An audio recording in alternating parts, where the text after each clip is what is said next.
The Young Entrepreneur Program is a multi-phased interactive program where students learn basic to advanced entrepreneurial principles and skills through use of training props, board games, online curriculum and actual experience. In today's course you will learn what is a balance sheet, what is a statement of cash flows, and an introduction to business law. This information will be presented to you by means of screencast videos.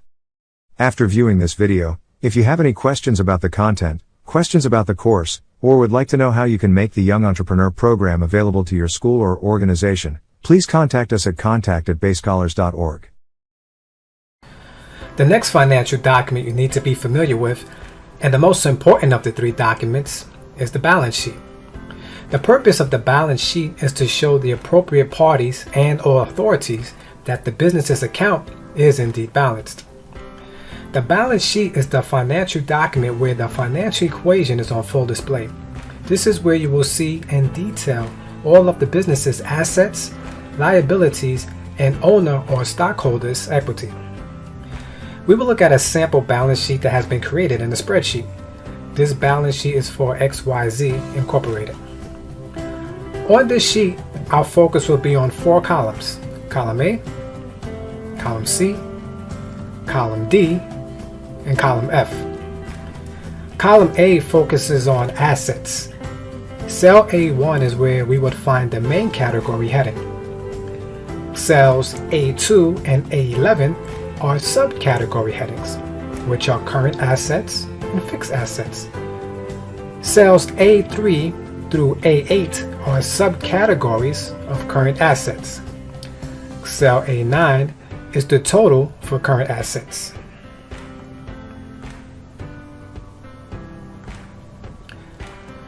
Cells A12 through A14 are subcategories of fixed assets, and cell A15 is the net for the land and buildings. Cells A17 and 18 are remaining assets, and cell A19 is net equipment. Finally, in column A, cell 29, we have the total assets. Column C is where we will find the numerical data for each subcategory, the totals for each subcategory, and the overall total assets. Cells C9, C15, and C19 are also referred to as subtotals because they are the subtotals of the overall total assets. When calculated together, it would amount to the total assets that's inputted into cell C29. Column D focuses on liabilities and owner's equity.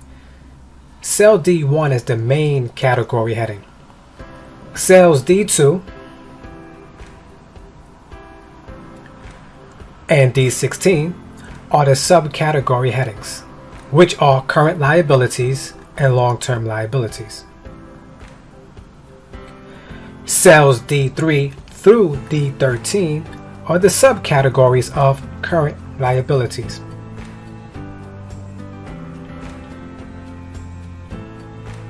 And cell D14 is the total current liabilities.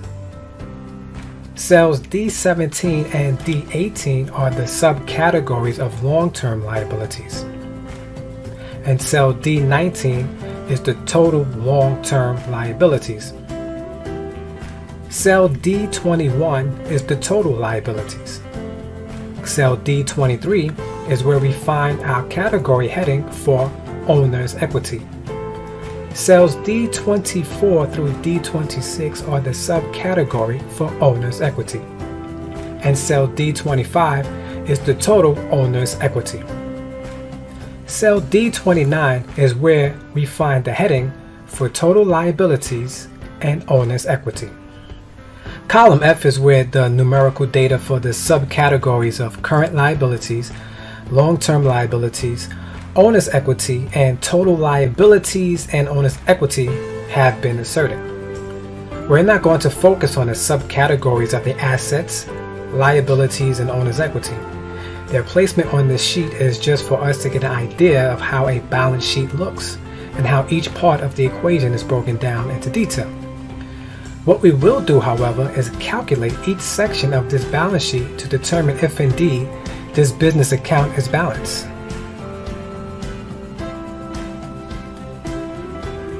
If we look at the total assets, we received a numerical figure of $518,200. And if we look at the total liabilities and owner's equity, we received the exact figure of $518,200. This may be accurate, however, we will be diligent and do the necessary calculations to see if it is so.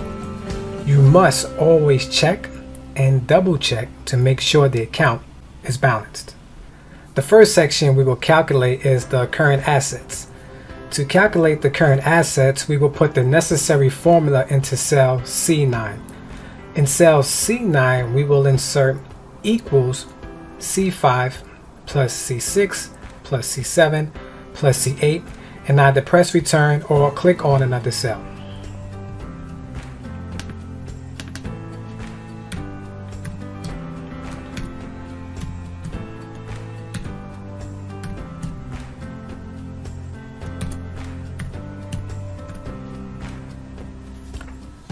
And we should have received the value of $55,200. The reason we did not calculate cells C3 and C4 is because those cells added together equals C5.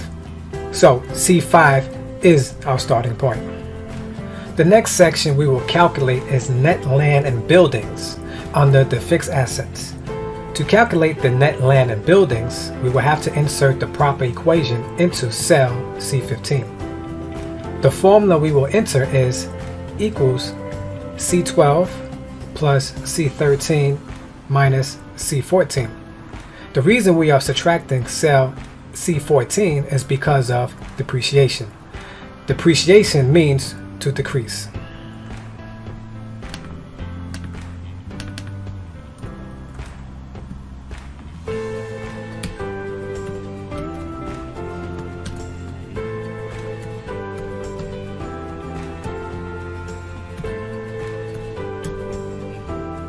So once the formula is entered, we can press return or click on another cell and the value should read $430,000. The next section we will calculate is net equipment.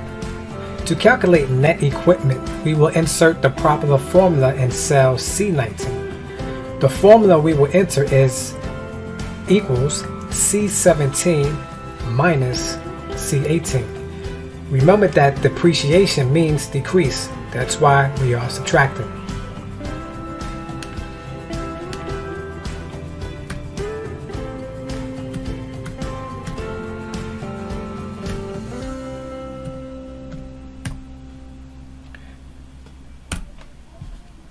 We should receive the value of $33,000.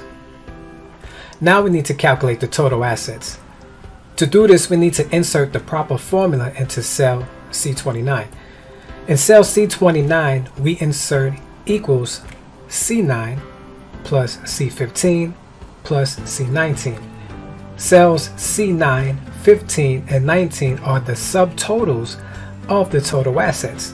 That's why we are calculating them together.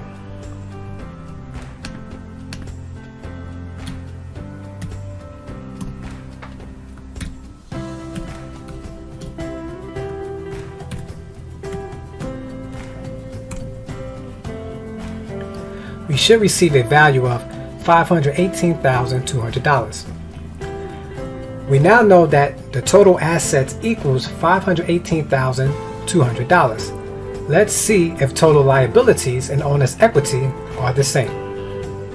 We will begin by calculating the total current liabilities. In cell F14, we will insert the formula equals F3 plus F4 plus F5 plus F6 plus F7 plus F8 plus F9 plus F10 plus F11 plus F12 plus F13.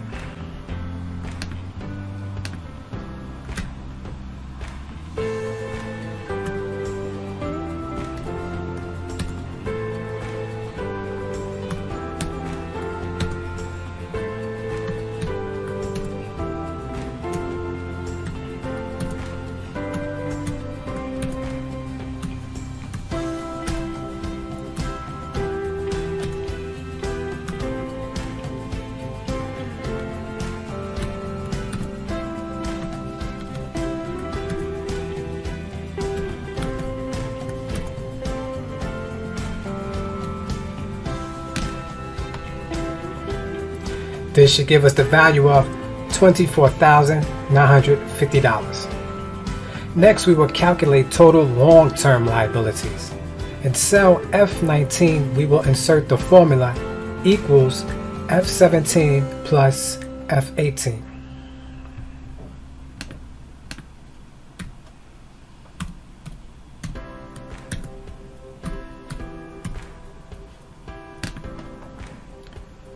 This should give us the value of $195,000. To find total liabilities, we will calculate the subtotals, which are cells F14 and F19. So, in cell F21, we will insert the formula equals F14 plus F19.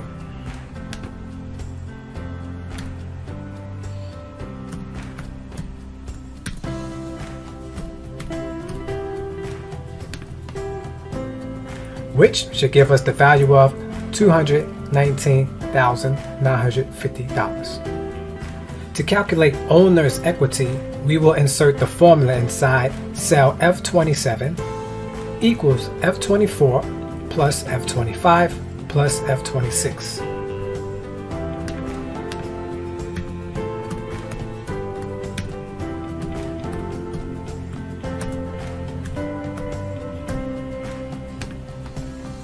Which should give us the value of $298,250.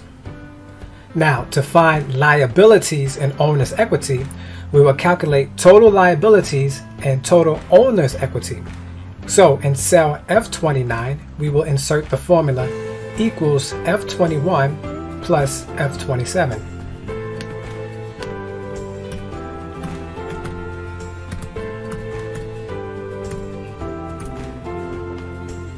Which should give us the value of $518,200. So, according to this balance sheet, assets does equal liabilities plus owner's equity.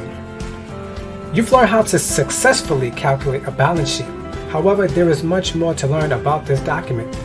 As we wrap up this lesson, consider these questions. What is the purpose of a balance sheet? Why are there categories and subcategories?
Let's take a look now at a sample statement of cash flows.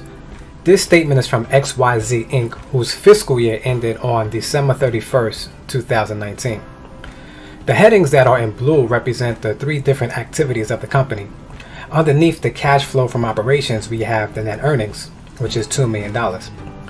Directly below that, we have the additions to cash, which are depreciations valued at $10,000, decrease in accounts receivable valued at $15,000, increase in accounts payable valued at $15,000, and increase in taxes payable valued at $2,000. Next, we have subtractions from cash, which is increase in inventory, which is valued at $30,000. The red emphasizes the fact that this amount will be subtracted when performing the calculations. Now we can figure out the net cash from operations. To calculate the net cash from operations, we must add the net earnings with the total amount of additions to cash minus the increase in inventory. So we will add 2 million plus 10,000 plus 15,000 plus 15,000 plus 2,000, which will give us a total of $2,042,000. We will now subtract 30,000 from $2,042,000, which will give us the net cash from operations, which is $2,012,000. Our next activity is the cash flow from investing. In this case, there is equipment that is valued at $500,000. And we know that numbers in red emphasize that such amount will be subtracted when performing calculations. Our next activity is cash flow from financing, which is notes payable, which is valued at $10,000. The next and final step is to calculate cash flow for fiscal year ended December 31st, 2019. To find the amount, we simply subtract the value of equipment from net cash from operations. Then add notes payable. So we will subtract $500,000 from $2,012,000, which gives us $1,512,000. Then we add $10,000, which gives us the final amount of $1,522,000. From this CFS, we can see that the cash flow for fiscal year 2019 was $1,522,000. The bulk of positive cash flow stems from cash earned from operations, which is a good sign for investors. It means that core operations are generating business and that there is enough money to buy new inventory. The purchasing of new equipment shows that the company has the cash to invest in inventory for growth.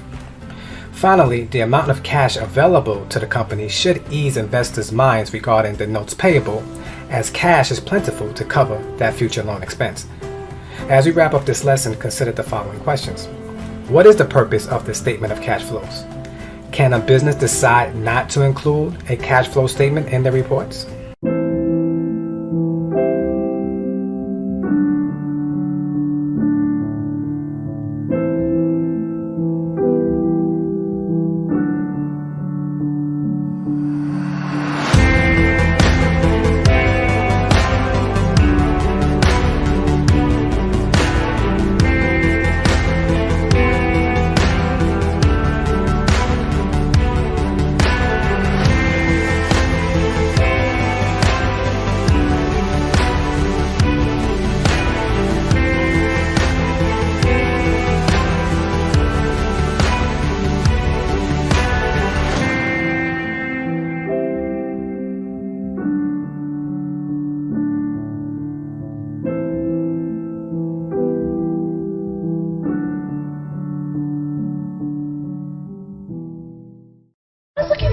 Cleaning service. Can I ask you a couple of questions?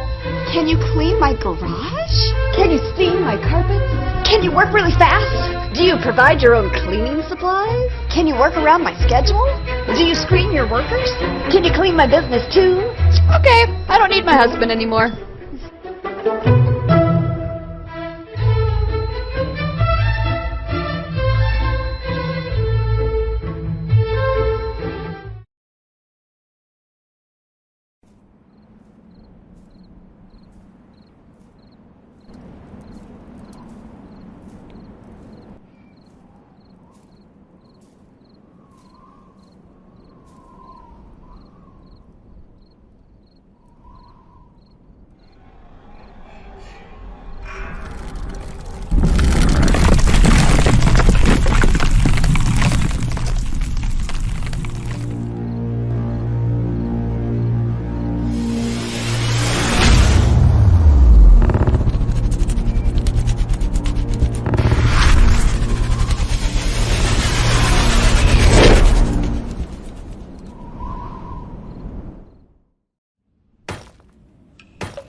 As an entrepreneur, you would need to be familiar with many laws that govern your particular business and businesses in general.